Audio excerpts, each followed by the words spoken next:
So just make a quick room tour of our room here in New World Hotel.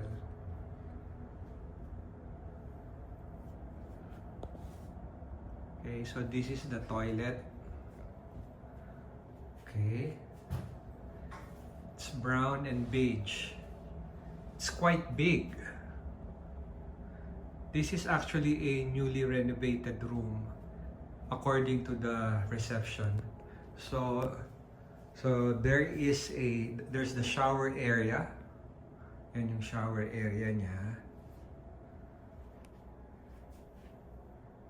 And then there's a bidet in this bathroom.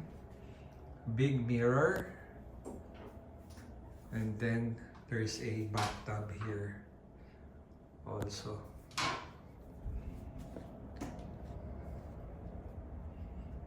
Okay. There's my wife. And this is a king bed. It's quite big.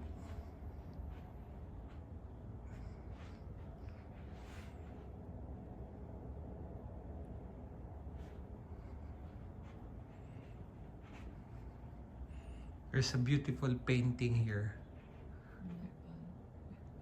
Right here in the corner. And this is our view.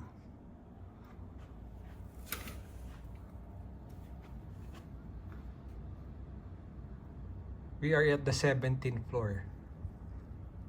So you can see the pool.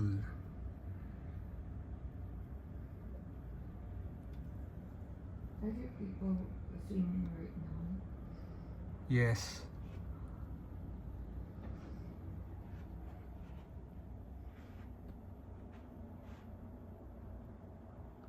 We paid 7,700 Philippine pesos for this room, overnight stay with free breakfast for two. And they call it Easter Sunday package for Filipinos. So we took the promo because I like to swim.